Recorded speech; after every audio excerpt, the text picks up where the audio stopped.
좋은 날입니다. 9월 9일 GT 묵상이 함께 하신 여러분 환영하고 축복합니다. 오늘은 시편 46편 1절에서 11절 말씀으로 피난처와 도움이 되시는 하나님이란 제목으로 하나님 말씀 나누겠습니다. 본문 말씀 함께 읽어봅니다.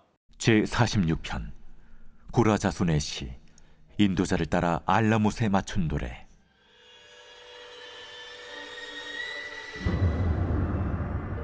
하나님은 우리의 피난처시요 힘이시니 환난 중에 만날 큰 도움이시라. 그러므로 땅이 변하든지 산이 흔들려 바다 가운데 빠지든지 바닷물이 솟아나고 뛰놀든지 그것이 넘침으로 산이 흔들릴지라도 우리는 두려워하지 아니하리로다. 한 시내가 있어 나뉘어 흘러 하나님의 성 곧 지존하신 이의 성소를 기쁘게 하도다. 하나님이 그 성 중에 계심에 성이 흔들리지 아니할 것이라. 새벽에 하나님이 도우시리로다. 문 나라가 떠들며 왕국이 흔들렸더니 그가 소리를 내심에 땅이 녹았도다. 만군의 여호와께서 우리와 함께 하시니 야곱의 하나님은 우리의 피난처시로다. 와서 여호와의 행적을 볼지어다. 그가 땅을 황무지로 만드셨도다. 그가 땅끝까지 전쟁을 쉬게 하시며 활을 꺾고 창을 끊으며 수레를 불사르시는도다.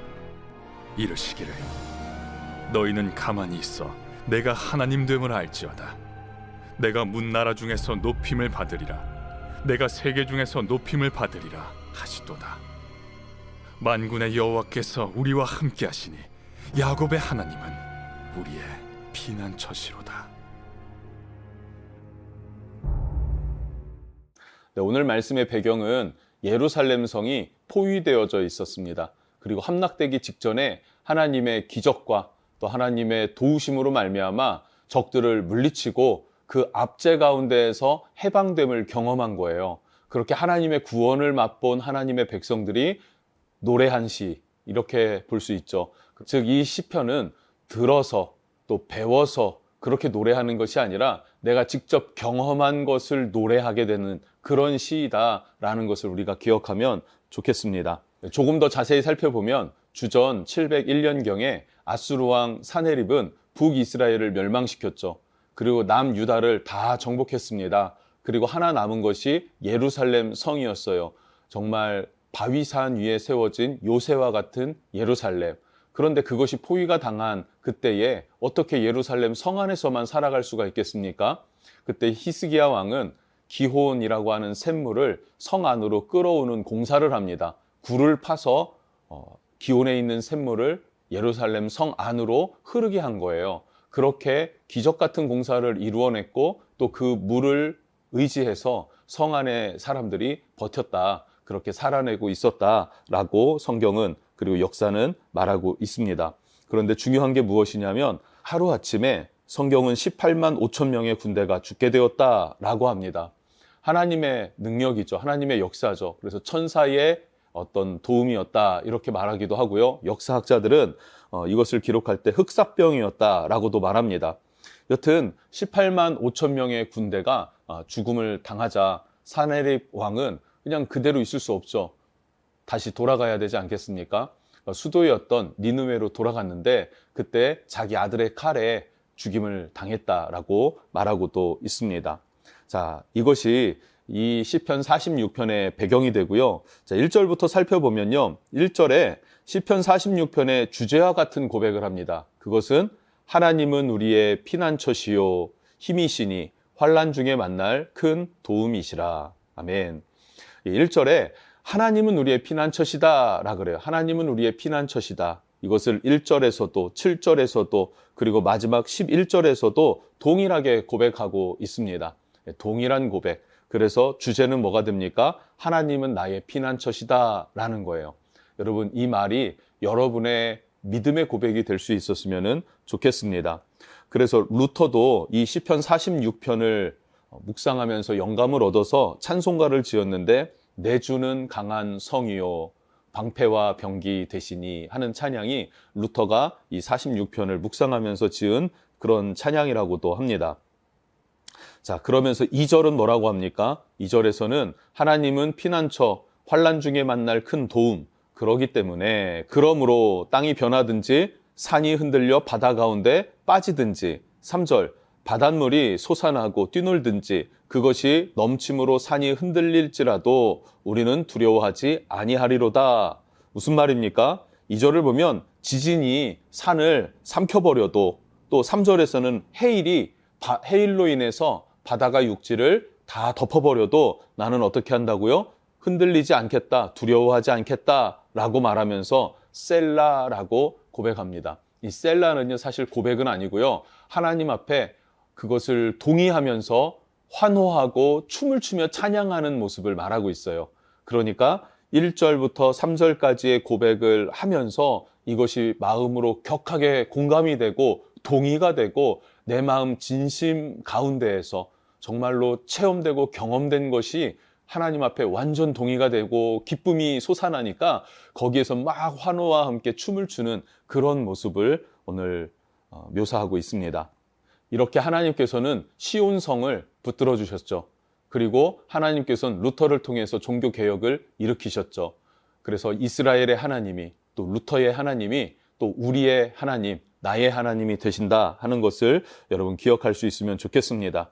그래서 이 땅을 살아갈 때 때로는 두려움도 또 고난도 고통도 찾아오기 마련이지만 그 가운데 내 환난 가운데 나는 피난처 되시는 주님 한 분만 의지하겠습니다. 주님만 나의 피난처가 되십니다. 라고 하는 믿음의 고백이 있었으면 좋겠습니다. 또 중요한 것은 히스기야 왕과 이사야 선지자가 성전에 올라가 하나님의 성전으로 들어가서 기도하죠. 하나님을 붙잡고 의지하며 기도했었습니다. 그리고 그렇게 기도한 다음 날에 18만 5천 명의 군대가 죽게 되는 역사가 일어났다라고도 말하고 있어요. 여러분, 두려워하지 말고 하나님을 의지하십시오. 어떻게 의지합니까? 기도로 의지하는 거예요. 내 가정 안에서 기도하기가 어려운 환경이라면 교회로 나아가서 하나님 앞에 기도하고 맡겨드리고 의지할 수 있는 믿음이 있었으면 좋겠습니다. 이어서 4절부터 7절까지도 보면요. 그 승리에 대해서 묘사를 합니다. 시온의 성소 보좌에 하나님이 좌정하시고 예루살렘 주변에는 여러 갈래의 강물들이 흐른다라는 거예요. 이것을 항공사진으로 본다고 해야 될까요? 위에서 위성으로 바라본다라고 가정을 할 때에 시온성이 있습니다. 그리고 그 아래에는 여러 갈래의 강물줄기가 흐르고 있어요. 얼마나 풍요롭고 얼마나 풍성할까 하는 것이 묘사되겠죠. 이렇게 묘사를 하면서 그런데 원수들이 하나님의 왕국을 흔들고 소란을 피우고 그러면서 대적하여 몰려옵니다. 그때 그 예루살렘에 좌정하신 하나님께서 위험 있는 소리를 바라십니다. 이놈 이럴 수도 있고요. 사자가 사자후를 바라듯이 막 하나님께서 어떤 소리를 크게 외치시니 어떻게 해요? 땅이 녹았다라고 이야기를 해요. 이것이 무엇입니까? 이스라엘이 아수르에 의해서 구원을 얻은 것을 묘사하면서 선포하는 것입니다. 시적인 표현으로 묘사한 후에 또 셀라 뭡니까? 격한 감동과 기쁨으로 그렇게 찬양하고 춤추는 것이죠. 우리나라도 3.1운동 때 대한민국 만세, 대한독립 만세 이렇게 외치지 않았습니까? 그냥 외친 게 아니라 태극기를 흔들었고 만세를 외쳤고 동네 마을 골목골목마다 뛰어다니면서 그렇게 외쳤다고 합니다. 자, 그것과 동일한 것이죠. 하나님의 승리, 하나님이 주신 그 해방과 기쁨으로 인하여서 춤추면서 소리 높여 찬양하면서 그렇게 하나님 앞에 서 있는 그런 이스라엘의 모습을 보게 됩니다. 마지막으로 8절부터 11절입니다. 동일한 하나님을 찬양하는 그런 모습이에요. 그런데 이 승리는 일회적으로 끝나는 것은 아니구나라는 것을 암시해 줍니다. 그리고 그것이 종말에 대한 이야기, 마지막 때에 예수님께서 다시 오실 때 동일한 승리가, 해방이 주어질 것이다, 부흥이 있을 것이다 라는 것을 암시하는 내용으로 보여지죠. 8절과 9절 말씀을 보면 하나님께서 세상의 모든 전쟁을 멈추실 것이다, 그리고 세상을 심판하시고 다시 세울 것이다 라는 것을 노래하고 있어요.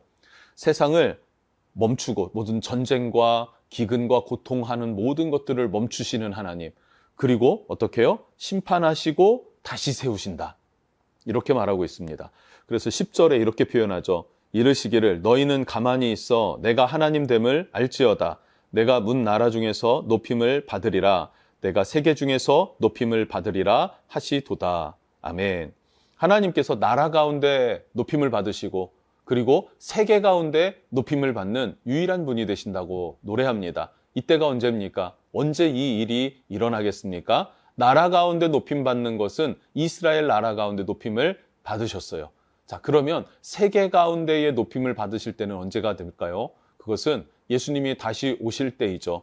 예수님이 다시 오실 때에 세상을 어떡합니까? 모든 전쟁과 기근과 그리고 모든 수군수군 되는 고통들, 이런 모든 것들을 다 잠잠하게 하시고 악인들을 공의로 심판하시고 그리고 세상 가운데에 새롭게 시작하실 하나님의 나라를 새롭게 시작하실 것이다 라는 것이에요. 그래서 이렇게 10절에 찬양을 하고 11절은 만군의 여호와께서 우리와 함께 하시니 야곱의 하나님은 우리의 피난처시로다. 그러니 그 하나님을 바라보고 그 하나님께 소망을 두고 이 땅의 고통과 낙심과 절망이 찾아올지라도 하나님은 무엇이 되신다? 우리의 피난처가 되신다. 하나님을 의지해라. 하나님을 바라봐라. 하나님께 맡겨드려라 라고 하면서 또 셀라는 뭐라고요? 동의하고 격한 공감과 함께 반응하는 거예요. 자연스럽게 소리 높여 찬양하고 춤을 추고 그렇게 하나님 앞에 반응하는 모습이 셀라입니다. 자, 이렇게 시편 46편을 살폈습니다. 중요한 메시지는 무엇입니까? 우리의 삶에 매 순간순간마다 위기도 찾아오고 고통도 찾아옵니다.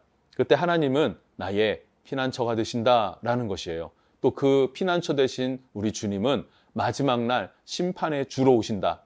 그리고 영원한 하나님의 나라를 다시 세우실 것이다. 그래서 우리의 소망은 이 땅에 있는 것이 아니라 다시 세우실 그 하나님의 나라, 그 영원한 나라에 소망을 둔다는 사실이죠.